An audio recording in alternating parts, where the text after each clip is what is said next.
यदि गहराई के साथ तथ्य तक पहुंचने का प्रयत्न किया जाए तो पता चलेगा कि आनंद का मूल स्रोत प्रेम ही है। जहां प्रेम नहीं वहीं आनंद का होना संभव नहीं, और जहां आनंद होगा उसके मूल में प्रेम का होना अनिवार्य है। संसार को कोई भी वस्तु या कोई व्यक्ति से लिया जाए, यदि उसमें किसी के सुख की अनुभूति होती है तो निश्चय ही उस वस्तु या व्यक्ति में उस मनुष्य का प्रेम होगा। माता पिता अपने बल्ले को देखकर आनंद पाते हैं, यह आनंद न तो बस में निवास करता है और न माता पिता की आंखों में इसका निवास उस प्रेम में होता है जो बच्चे को देखकर उद्दीप्त हो उठता है। धन देखकर लोभी को बड़ा आनंद मिलता है, इससे ये समझ लेना भूल होगी कि आनंद का निवास धन में है।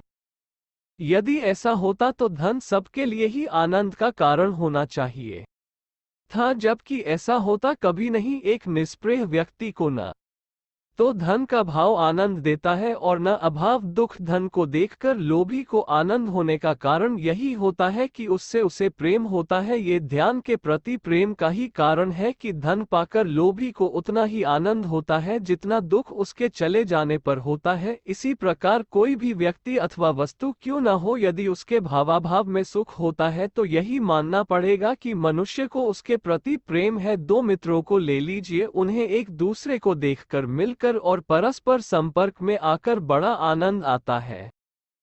इसका एकमात्र कारण वह प्रेम ही है जो एक दूसरे के लिए उनके हृदयों में रहा करता है। इसी प्रकार जब किन्हीं स्वार्थी अथवा भ्रमों के कारण एक व्यक्ति दूसरे के प्रति वह प्रेम भाव नष्ट हो जाता है, तब यद्यपि व्यक्ति वही दोनों बने रहते हैं किंतु आनंद की वह अनुभूति नहीं रहती जो एक दूसरे को देखकर होती थी। आनंद का निवास वस्तु या व्यक्ति में नहीं होता है, उसका निवास उस प्रेम में होता है जो व्यक्ति या वस्तु के प्रति रहा है। उदाहरण के लिए एक कवि, कलाकार अथवा भावुक व्यक्ति को ले लिया जाए और साथ ही एक सामान्य व्यक्ति को। दोनों तरह के व्यक्तियों के प्रथम वर्ग का कोई भी व्यक्ति जब प्रकृति के संपर्क में आता है तो आनंद विभोर हो उठता है। उसे फूलों का सौंदर्य, पक्षियों का कलरव, नदियों का कलकल, बादलों का उमड़ना, तारों का चमकना और चांद का निकलना आदि आत्मविस्मृत कर देते हैं, जबकि दूसरे सामान्य व्यक्ति को उनसे कोई भी आनंद और सुख नहीं मिलता।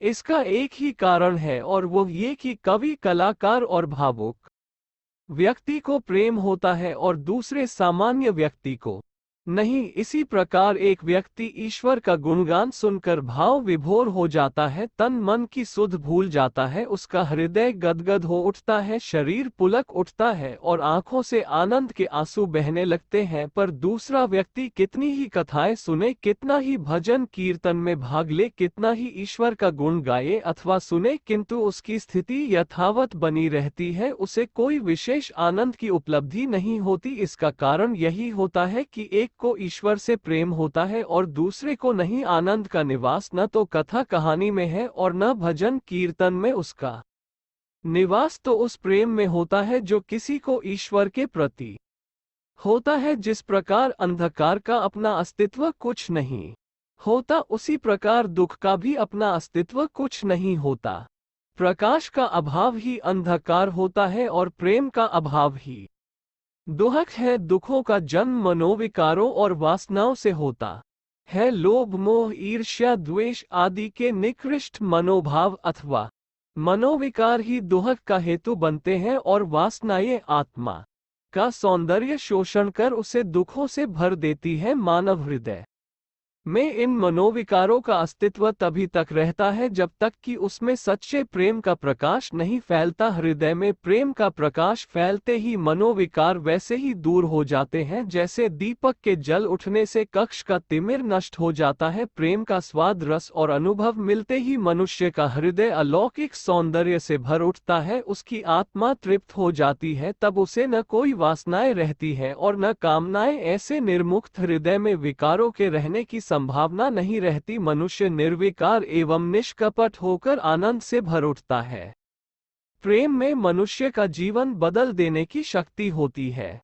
प्रेम के प्रसाद से मनुष्य की निर्बलता और दरिद्रता शक्तिमत्ता और संपन्नता में बदल जाती है। अशांति और असंतोष तो प्रेमी हृदय के पास फटकने तक नहीं पाते। प्रेम मनुष्य जीवन का सर्वश्रेष्ठ वरदान माना गया है जिसने प्रेम पा लिया, अर्थात जिसके हृदय में प्रेम का जागरण हो गया, उसे समझो संसार की सारी संपदाएं प्राप्त हो गई। प्रेम पा जाने के बाद कुछ पाना शेष नहीं रह जाता। प्रेम की प्राप्ति ईश्वर की प्राप्ति मानी गई है, क्योंकि मनीषियों और महात्माओं ने प्रेम को परमेश्वर और परमेश्वर को प्रेम रूप ही माना है। हृदय में प्रेम भावना की स्थापना होते ही उसका प्रभाव शरीर आत्मा पर भी पड़ता है। प्रेम की अनुभूति अमृत रूप जो होती है, इसका संचार होते ही मन प्रसन्न, शरीर स्वस्थ और आत्मा उज्ज्वल हो उठती है। मानवीय शक्तियों में प्रेम को सबसे बड़ी शक्ति माना गया है। हिंस जंतुओं और अपराधी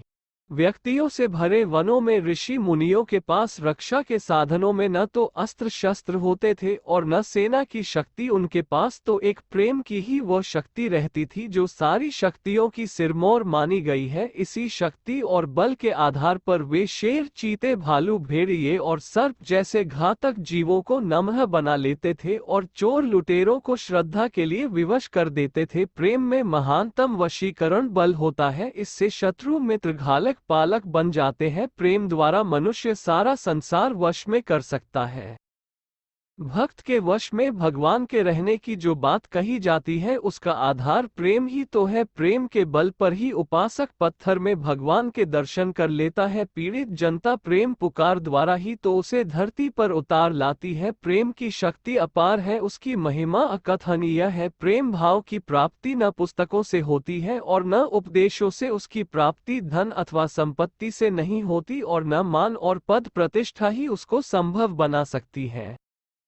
शक्ति और सत्ता द्वारा भी प्रेम भाव की सिद्धि नहीं हो सकती, जबकि लोग प्राय इन्हीं साधनों द्वारा ही प्रेम भाव पाने का प्रयत्न किया करते हैं। पुस्तकें पढ़कर, लेखक के प्रति उपदेश सुनकर, वक्ता के प्रति कुछ पाने की आशा में, धनी के प्रति शक्ति और वैभव देखकर सत्ताधारी के प्रति जो आकर्षण अनुभव होता है, उसका कारण होता है प्रभाव, लोभ और भय। वास्तविक प्रेम भाव वही संभव है जहां न कोई प्रभाव होगा, न स्वार्थ अथवा आशंका। ऐसा वास्तविक और निर्विकार प्रेम भाव केवल सेवा द्वारा ही पाया जा सकता है। सेवा और प्रेम वस्तुत दो भिन्न वस्तुएं नहीं हैं, यह एक भाव के ही दो पक्ष है। जहां प्रेम होगा वहां सेवा भाव होगा, और जहां सेवा भाव होगा वहां प्रेम भाव का होना अनिवार्य है। जिसके प्रति मनुष्य के हृदय में प्रेम भाव नहीं होगा, उसके प्रति सेवा भाव का भी जागरण नहीं हो सकता, और जो सेवा भाव सेव्य के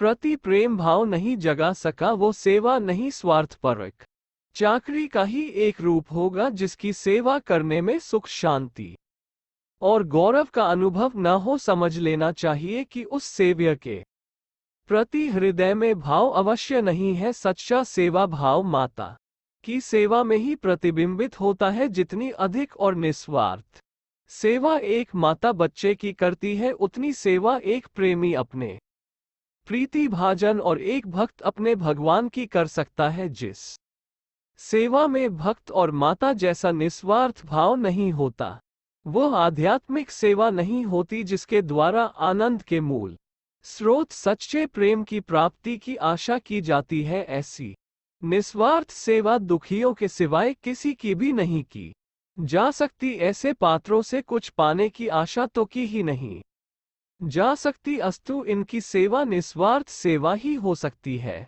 निस्वार्थ ही सच्ची सेवा है, बाकी सारी सेवाएं धन, सत्ता और स्वार्थ की दास्ता मात्र ही होती है। ऐसी सेवा में न तो प्रेम होता है, न आनंद और न गौरव। सेवा द्वारा यदि आनंददायक प्रेम की अपेक्षा है तो मात्र भाव से संसार के दीन, दुखी और गरीब आदमियों की सेवा करना उचित है। वैसे जिसने अपनी मनोभूमि को इतना उन्नत बना लिया है कि उसमें किसी प्रकार का स्वार्थ घर न करने पावे, तो संसार में किसी की भी सेवा से मनोवांछित प्रेम की प्राप्ति की जा सकती है। आनंद का मूल स्रोत प्रेम है, और सच्चा प्रेम निस्वार्थ भाव से ऐसों की सेवा करने से ही प्राप्त हो सकता है जिनसे किसी प्रतिदान की आशा न की जा सके। यदि जीवन में सुख, संतोष और शांति की आवश्यकता हो तो जनसेवा के मार्ग से प्रेम प्राप्त कर उसकी पूर्ति सफलतापूर्वक की जा सकती है।